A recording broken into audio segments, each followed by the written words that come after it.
Galnet News Digest, 14th of March 3309. We read the news so you don't have to. In this week's news, we look at the energy surge at the heart of the Thargoid Maelstroms. But before that, we consider President Hudson's future, we get ourselves some Caustic Sink Launchers, and we visit the Indra before it leaves Ceres Tarn to fight the Thargoid Invasion.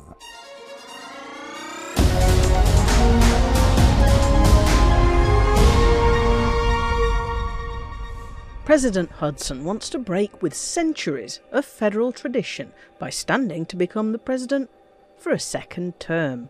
But he'll only be able to do it if Congress votes in his favour next week. Federal presidents have an 8-year term of office, with a vote of no confidence after the first 4 years. No president has ever served for more than 8 years, and there is concern that if Hudson is allowed to set aside the 700-year-old 77th Amendment, it might pave the way for future dictators. Hudson came to power following the sabotage of Starship One and the temporary loss of the then Liberal President Jasmina Halsey in May 3301. Hudson won a vote of no confidence against acting President Felicia Winters and was sworn into office on the 2nd of June 3301. His 8-year term is up in just 10 weeks, and the decision whether to let him stand is likely to have a far-reaching impact on the future of the galaxy, and not just because of his policies. None of the superpowers have seen a change of leadership since 3301.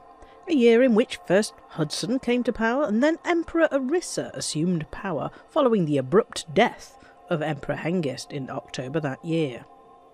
If re-elected, Hudson will be president until 3317, and the other leaders seem likely to be equally long in office. In June 3307, Alliance Prime Minister Edmund Mahon was elected for a second 6-year term, the first Prime Minister ever to be re-elected. So, it'll be another 4 years before he's at risk again. Emperor Orissa is good to remain emperor indefinitely, as long as she can avoid a knife between the shoulder blades from impatient relatives. It's perhaps worth remembering that the Imperial Eagle was released in 3301 as a memorial to the recently deceased Emperor Hengist, a memorial to what is still the most recent change of power. It's been that long.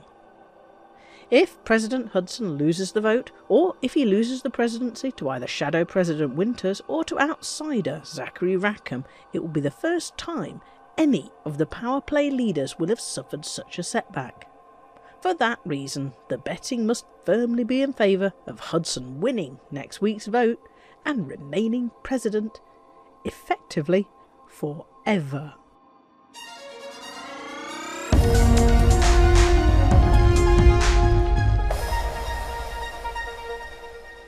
The place to see and be seen these days is inside the Thargoid Maelstroms.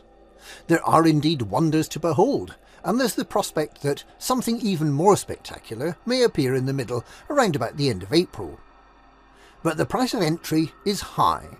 You really can't get by without at least one, preferably 3 or 4, Caustic Sink Launchers. These little wonders suck up all the green goopy nastiness emitted by the caustic generators and let you spit it out when they're full. Once you've unlocked Caustic Launchers, you'll never need to worry again about burning off toxic corrosion, using silent running or using limpets. The Caustic Sink Launcher is a modern miracle, a massive step forwards in the arms race against the Thargoids. To get one, you need 2 types of material, caustic shards and corrosive mechanisms, which you can only get by scooping them up inside the Maelstroms, typically from the very caustic generators you're trying to protect yourself from. You also need 5 Caustic Tissue Samples, which you get by using a xenoscanner and research limpets on the caustic generators. You need to wait an uncomfortably long time for the research limpet to do its thing to get even one of these samples, which is not a problem if you already have a Caustic Sink Launcher to keep you safe. The answer to this conundrum is to find a fleet carrier that's selling Caustic Tissue Samples. You can then take them to the nearest megaship and use them to unlock those sweet, sweet Caustic Launchers. Then you take a quick trip to visit Ram Tar and get the ammo clip size increased from 4 to 7. With 4 of these things fitted to your ship, you can easily spend an hour or more in the Maelstrom, in relative safety, as long as you dodge the caustic generators and the rather preoccupied Thargoid interceptors, which will probably only notice you if you bump into them. But what is at the heart of the Maelstrom? Stay tuned.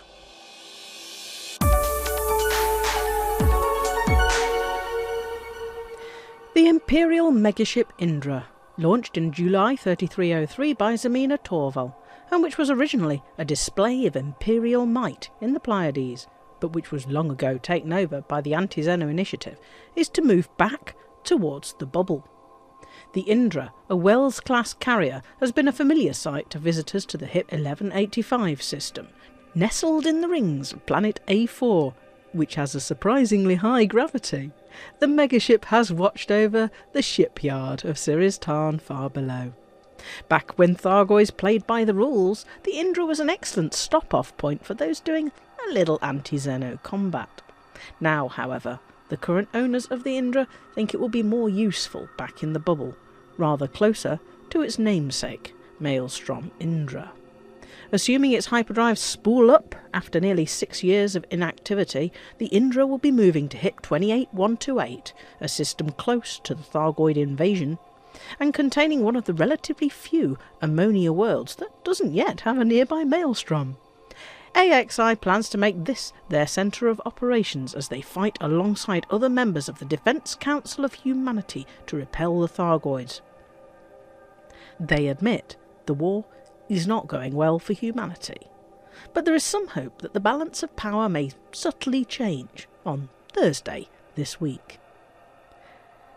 In related news, the UGIS and Universal Cartographics Initiative to discover and map ammonia worlds is nearing its conclusion. The initiative seems likely to result in 2 further weeks, during which all cartographic discoveries will attract 3 times their normal reward.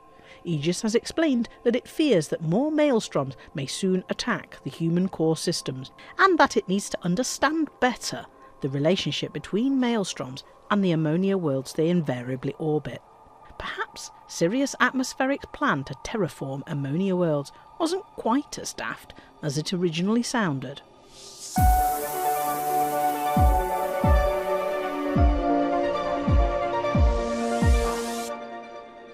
So, what is there at the heart of the Maelstrom? If you haven't already visited and you want to experience it for yourself, you may want to stop watching now. The outside part of the Maelstrom is rather uninspiring, with a muddy brownish-green fog full of caustic generators that squirt out green nastiness. There are also occasional Thargoids wandering around and checking on the consistency of the caustic fog. But as you get towards the centre, you begin to see a dull red crackling cloud. This core seems to charge up the closer you get, with dozens of lightning bolts fizzing over the surface.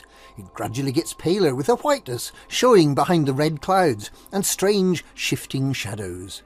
And then, very suddenly, an enormous energy pulse races out at incredible speed, and your ship's carried away far faster than any interceptors or Thargon swarm.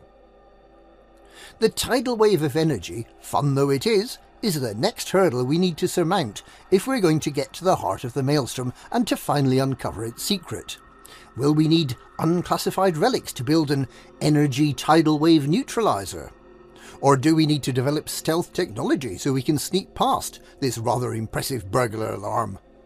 It's probably something Ramtar, Ishmael Palin and Aegis will sort out.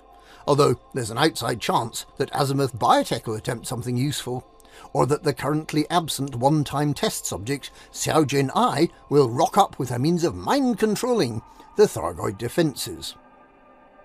If you want to be ready for that new technological advance, whatever it is, you'd better find some time to sort out those Caustic Sink Launchers, after all. And that's this week's Galnet News. Galnet News. We read the news so you don't have to.